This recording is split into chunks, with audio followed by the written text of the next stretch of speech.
Hello and welcome to At School everyone. Today we are going to understand about oxidation number and oxidation state. But if you want to find the oxidation number and oxidation state of any compound, any element or any atom you see in a compound, then you have to understand about few rules before. Trust me, these are very easy. So the first rule over here is that if the atom is in element state, what does that element mean? See, element is like a group of similar atom. When there are like oxygen, O2 over here, two oxygens are there. Similar atom, two similar atom is there. P4, four similar atom is there, that all the P are phosphorus, right? Diamond is a element which contains all the similar atom, and that is nothing but carbon.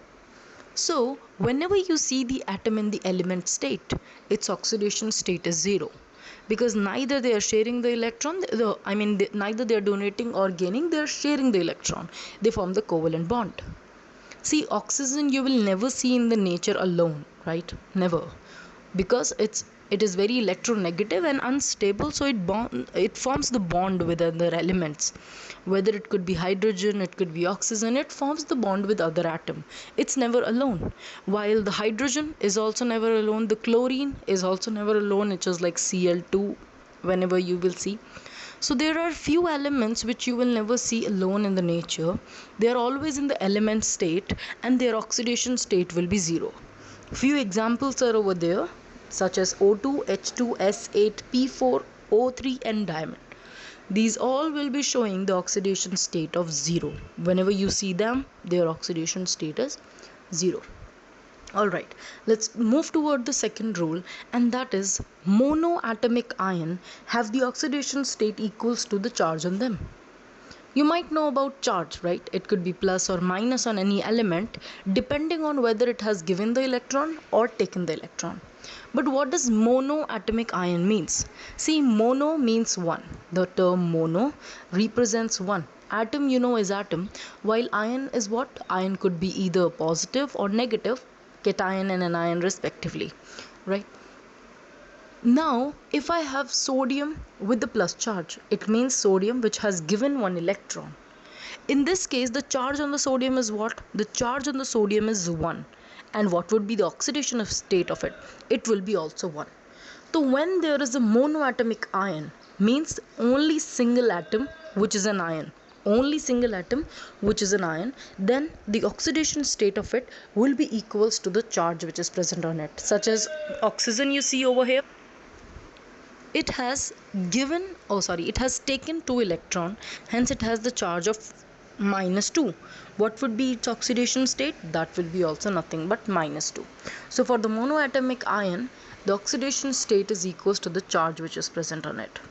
Let's move toward the third rule with it.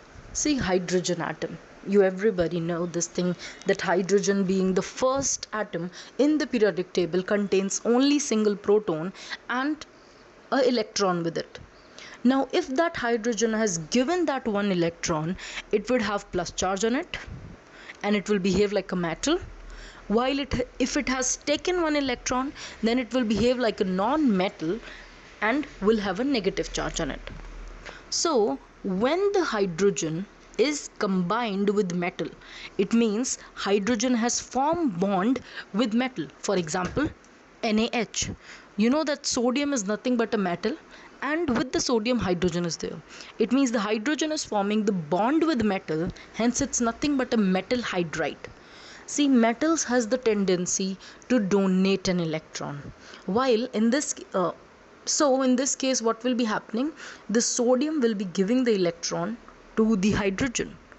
If sodium will give the electron to the hydrogen, the sodium will occupy the charge positive, while the hydrogen will be having negative charge. Hence, whenever the hydrogen is binded with a metal, or whenever you see a metal hydride, in that case the hydrogen have the oxidation state of -1. While if the hydrogen is binded or bonded or forming a bond with non-metal, in that case it has a plus 1 charge. See, for example, HCl. So non-metal has the tendency to gain the electron, and when the hydrogen is founding bond with the chlorine, what will happen? It will be the one who is giving the electron to chlorine. Hence, itself it will be having a positive charge, while the chlorine will be having a negative charge. So, let me conclude of the third rule, that is simple, and which says that metal hydride, in the case of metal hydride, hydrogen will be having the valency -1, it will be having the oxidation state of -1, while in the case of non-metal hydride, hydrogen will be having the valency of +1. With that, let's move towards the rule number 4, which says that oxidation number of oxygen. See, everybody know this thing that oxygen has 6 electron in its outermost orbit, and it needs 2 more to be stable, just like that of the neon. If it needs 2 electron to be stable, it will always choose to gain 2 electron, and hence it will be having charge of 2, -2 to be precise. Hence, its oxidation state will be mostly -2. You will mostly see it -2, but in some condition you could also see -1, +1 and +2 respectively. Let's see them. So the -1 is the oxidation state which you can see in the hydrogen peroxide over here, where the oxygen is taking only 1 electron instead of 2.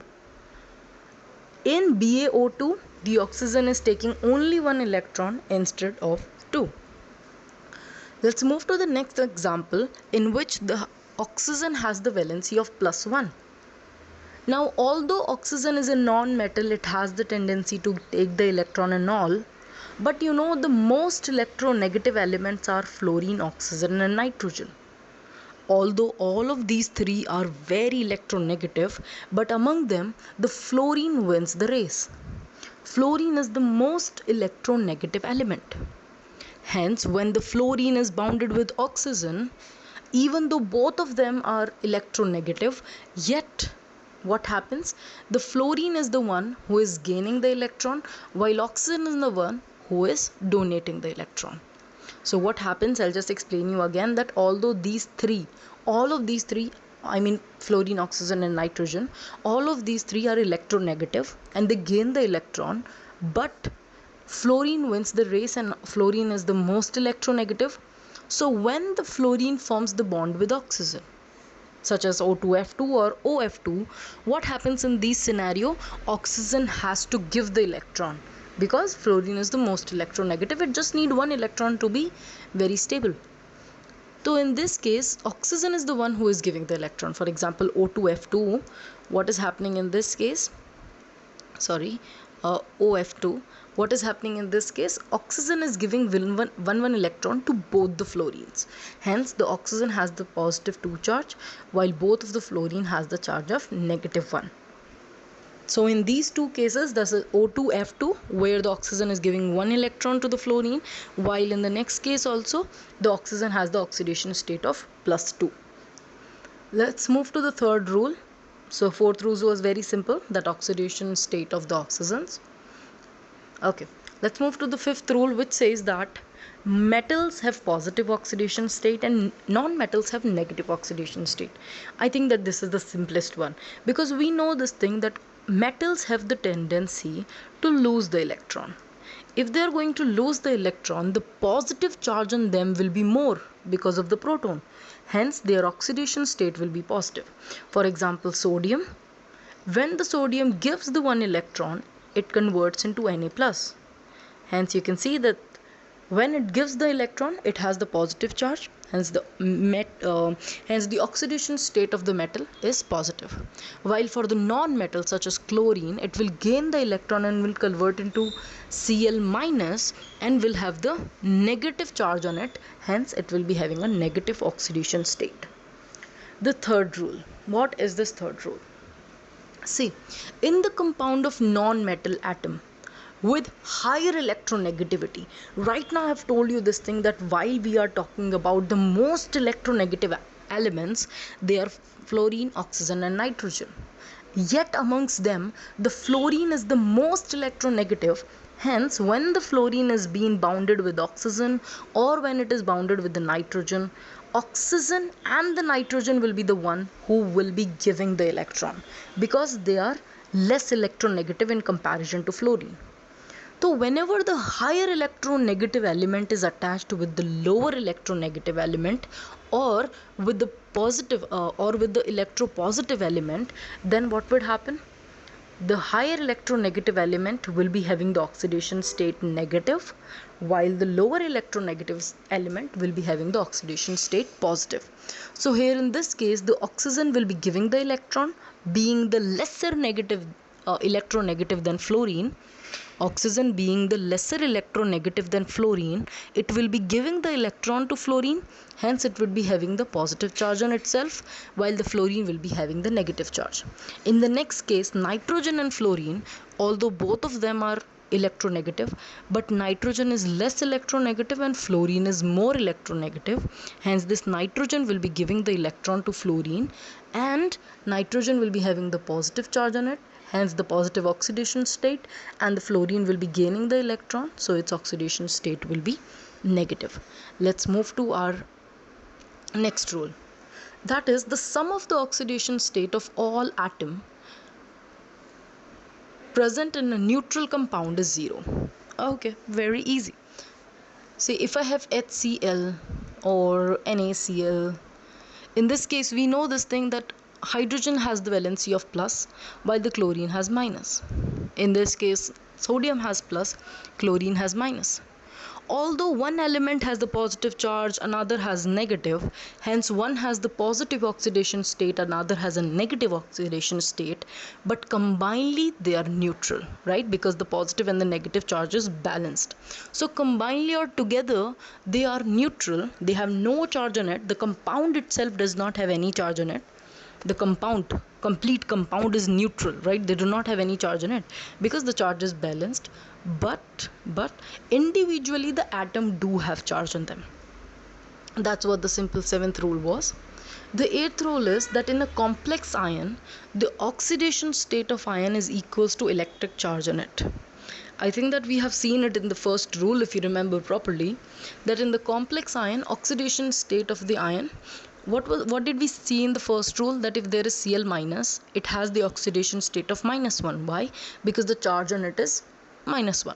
Just like that, if you have a complex compound, for example SO4 2 minus, then in this case what would be the complete oxidation state?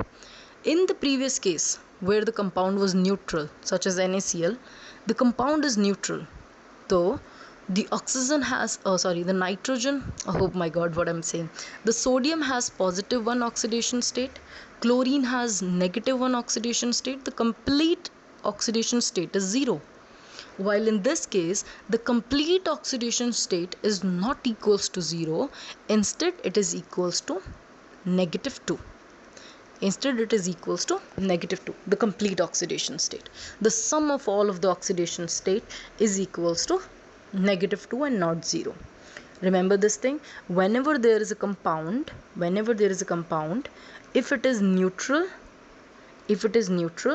the sum of their oxidation state will be equal to 0, while if it is not neutral, it has some charge on it, then the sum of oxidation state will be equals to whatever charge is present on it. Whatever charge is present, it will be equals to that.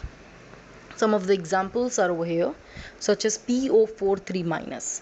In this case, we need to find the oxidation state of phosphorus. I have told you this thing, that oxidation state of oxygen is -2. And how many oxygens are there? 4 of them. It means 4 -2 charges there.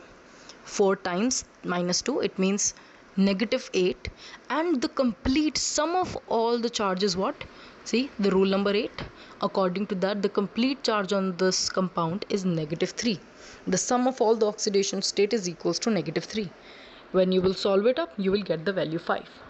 You all can solve the second and the third one and can give me the answer in the chat. I will be surely telling you if your answer is correct or not. And in the next video, we will be solving these questions as well. So stay and Keep studying. Bye.